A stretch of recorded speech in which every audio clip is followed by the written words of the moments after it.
Present tense. सबसे पहला tense हम कौन सा शुरू कर रहे हैं? Present tense. अब इसके बारे में हमें सबसे पहली बात पता लगी जी, 4 तरह के एक्शन है इसमें, तो जिसमें सबसे पहले को कह रहे हैं सिंपल प्रेजेंट या प्रेजेंट इंडेफिनिट।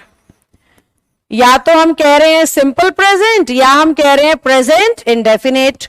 अब सिंपल प्रेजेंट या प्रेजेंट इंडेफिनिट को ट्रांसलेट करते हुए जो पहचान आपको पता होनी चाहिए वो ये है कि वाक्य सेंटेंस के लास्ट में दिखाई देगा ता है, ती है या फिर ते है।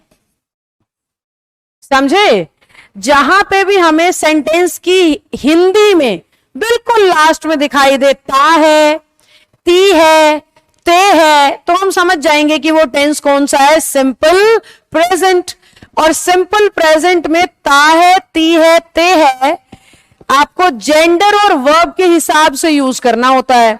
तो अब थोड़ा ध्यान मेरी तरफ बढ़ा लेना, क्योंकि मैं ट्रांसलेशन की तरफ कदम बढ़ा चुकी हूं, यानी मेन चीज पे मैं पहुंच चुकी हूं। कहीं शोर में बैठ के क्लास अटेंड कर रहे हो तो दाएं बाएं हो जाओ, शांतिपूर्ण जगह पे बैठ के क्लास अटेंड करिए। आओ बेटा, ता है, ती है, ते है कैसे दिखाई देंगे मैम? मैंने कहा वह पढ़ता है, या मैंने कहा मैं पढ़ती हूं, या मैंने कहा वे पढ़ते हैं। समझ में आ रही है मेरी बात?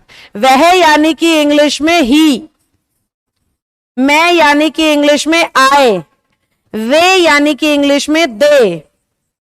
अगर वो कहे हम पढ़ते हैं, हम पढ़ते हैं, तो ते हैं से पता लग गया सिंपल प्रेजेंट है, हम यानी कि वी।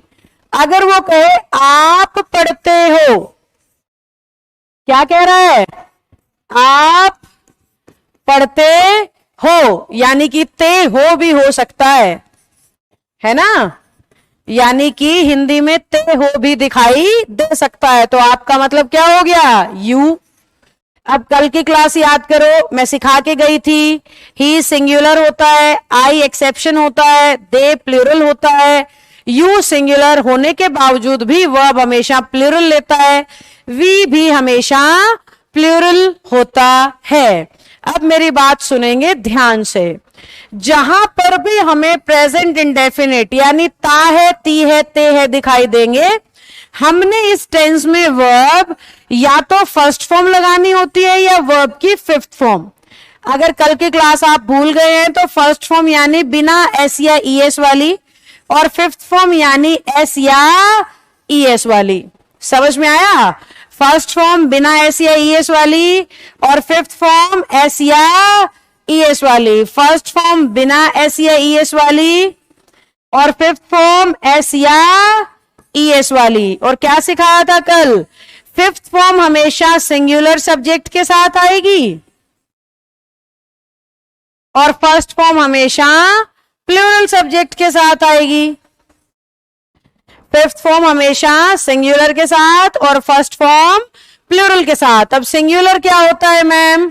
जब आपका सब्जेक्ट एक हो तो उसे सिंगुलर माना जाएगा। जब आपका सब्जेक्ट एक से ज्यादा हो, एक से ज्यादा, तो इंग्लिश उसे क्या मानेगी बेटा? प्लूरल मान लेगी। तो जहां जहां पर भी आप सिंपल प्रेजेंट टेंस इस्तेमाल करना चाहते हैं, आपको ये याद रखना है कि सेंटेंस में या तो फर्स्ट फॉर्म होनी चाहिए या फिफ्थ फॉर्म होनी चाहिए। हालांकि सिंपल प्रेजेंट टेंस में भी 3 तरह के सेंटेंस आपके बन सकते हैं। ध्यान देना बोर्ड पे बेटा एक बार। सिंपल प्रेजेंट टेंस में भी कितने तरह के? 3 तरह के सेंटेंस बन सकते हैं। कैसे कैसे मैम? अफर्मेटिव सेंटेंस हो सकता है, नेगेटिव सेंटेंस हो सकता है, या इंटेरोगेटिव सेंटेंस हो सकता है। नेगेटिव सेंटेंस की पहचान हमें हिंदी में नहीं दिखाई देगा, और हम इंग्लिश में नॉट लगाएंगे।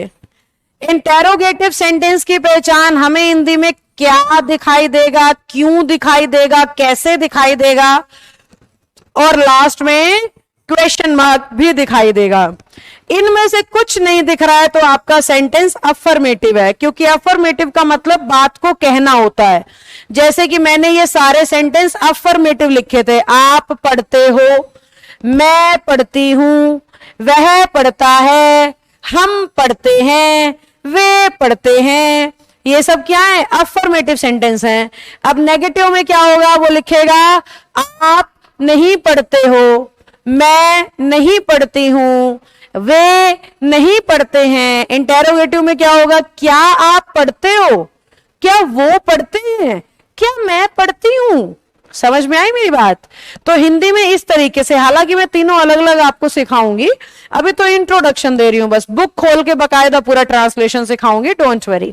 अभी मैं आपका बेसिक सुधार रही हूं बेटा। प्रेजेंट में भी सिंपल प्रेजेंट टेंस के हम बेसिक की बात कर रहे हैं।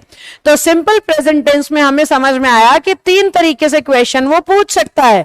अफर्मेटिव यानी पॉजिटिव सेंटेंस जिसमें कुछ कहा जा रहा है बस, नेगेटिव यानी जिसमें मना कर रहे हैं, इंटेरोगेटिव यानी जिसमें पूछ रहे हैं। अब इसमें फर्क क्या पड़ेगा मैम? स्ट्रक्चर पे।